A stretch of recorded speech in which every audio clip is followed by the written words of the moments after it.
When I was in middle school, we had to use these thick dowels to climb up a pegboard wall. You put the dowel in various holes in the wall and use that to pull yourself up. Well, I didn't quite get the dowel all the way in the hole before I put my weight on it, and when I tried to pull myself up, the dowel came forcefully out of the hole and hit me right in the socket of my eye. Like, blood was gushing everywhere. I had to get several stitches. It wasn't pretty. Now, my eyebrow covers most of it now, but if you look closely, I still have a scar. And I also have a cool scar on my ankle from riding dirt bikes when I was a kid. Once I got a bit carried away and the bike fell over on me and left me this gnarly burn on my ankle from the bike's muffler. Shoot, I could go on and on about all the scrapes and scars and bruises that I've accumulated over the years. It's part of life. We all have them. And so do the animals from which we get our leather. You'll find these things like brands, scars, holes, insect bites, all of which are often referred to as imperfections.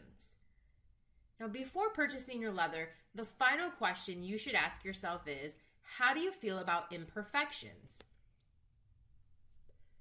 Personally, I love imperfections in leather. Really. If I'm making an item just for me, after I answer all of the questions from numbers 1 through 5 on the cheat sheet, when I'm at the point of actually looking at the specific hide that I'm going to buy, I almost always seek out the hides with unique markings, brands, and all that stuff. That's just my style.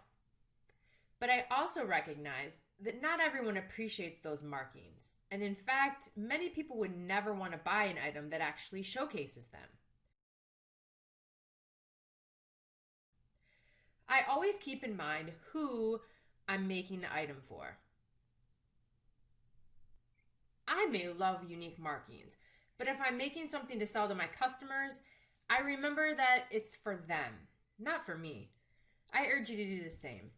If the project you're about to start is an item you're going to give or sell to someone else, take the time to ask them about their style.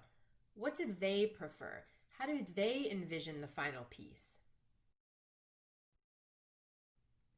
Some imperfections can be seen as character marks, but don't really affect the structural integrity of the leather. However, there are other imperfections that do affect the integrity of the leather.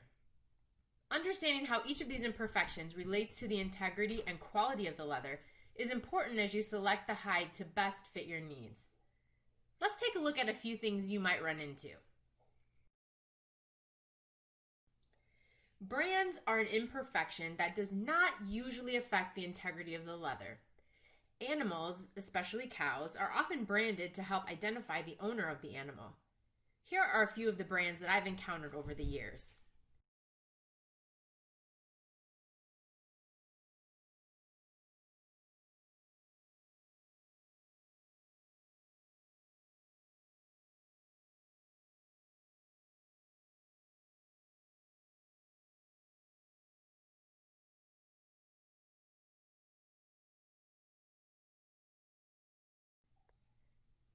Growth or stretch marks may also be referred to as veining because they manifest as slight color variations, giving the appearance of veins through the leather. Now, they do not affect the structural integrity of the leather. Just like human skin is made to expand and contract to accommodate life's many adventures, so is the skin of an animal. If you're working with natural veg tan leather, it's often difficult to see how pronounced the veining or growth marks will be until you actually dye the leather. Here's a picture of some growth marks on an undyed vegetable tanned hide. And here's that same leather after I dyed it a red wine color. You can see the growth marks showing through. Now here's an example of growth marks on some chrome tanned leather.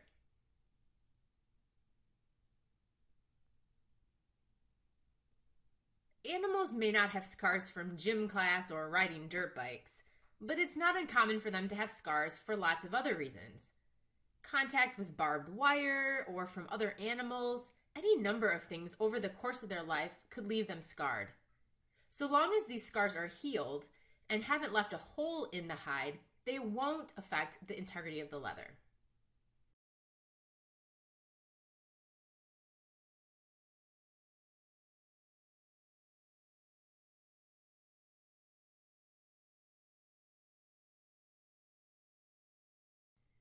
I love looking at a new hide with some scars and imagining what adventurous stories those scars could tell. Now, obviously, holes affect the leather. Some holes are natural, like these.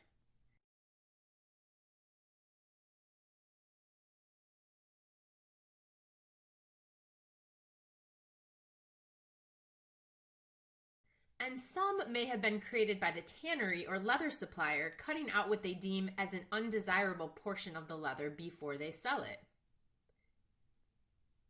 Either way, you should not use holes in areas of your project where structural integrity is important. For example, you shouldn't make a bag with a hole in the bottom. Duh! But if you like the hole and want to incorporate it into your design, you may consider using it in an area of your project that's more decorative. Now, for example, here's a fanny pack that I made where I chose to keep the hole. However, I intentionally designed around it and incorporate the hole as a part of the closure. The hole is on the front flap, away from the weight-bearing portion of the item, so that it's not affecting the durability of the fanny pack. For this project, I was able to maintain the integrity and functionality of the item while still incorporating my own personal style. Loose or wrinkled grain. If you bend the leather and see loose or wrinkled grain like this, that will affect the structure of the leather. And I would not recommend using this part of the leather on any weight-bearing portions of your project. Crackling does affect the integrity of the leather. If you fold the leather and it cracks, that's not a good thing.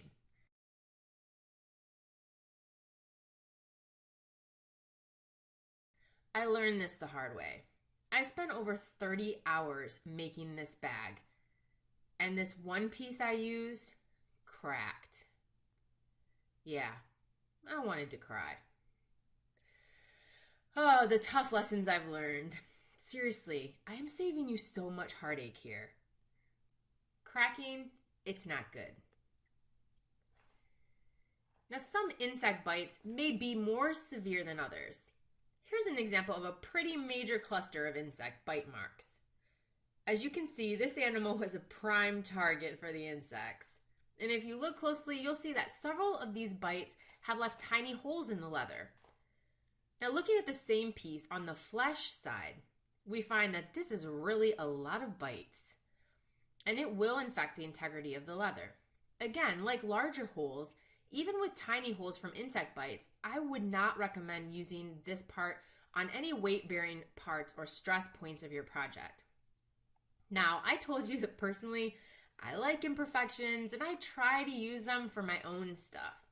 Even though I would never use this piece for a stress point or a weight-bearing item like a duffel bag, I actually used a portion of this same hide to make myself a journal cover. Now, I used a portion of the hide with fewer bite marks than the previous picture I showed you. But as you can see, this journal cover does have quite a few imperfections on the leather.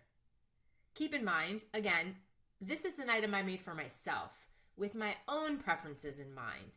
When I make the same cover for my customers, unless they specifically request it, I would never use leather with this many markings on it. Remember, always consider not only what the item is, but who the item is for before you select the leather. Do you remember in Module 3 when we were learning to calculate how much leather to buy?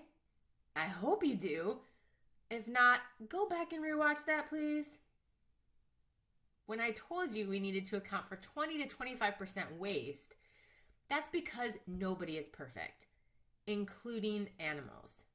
So no leather will be perfect. There will undoubtedly be some imperfections in your hide. Parts you can't use because they affect the integrity of the leather, or parts you choose not to use just because of personal preference. Tip time! The first time I'm making a new item, I often do a quick outline on a newspaper or poster board of the exact size of all the pieces of my project. Now this way, When I'm looking at a specific hide, I can lay out all the pieces of my project on the hide to ensure that I have enough leather and easily visualize where specific markings from the hide will appear on my final item.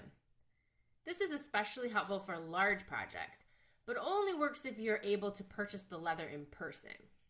We'll talk more about options for leather suppliers in the next lesson. It's that time again. Head on over to page 2 of your cheat sheet and complete number 6. Then jump over to lesson 4 for a session of show and tell. It's going to be fun.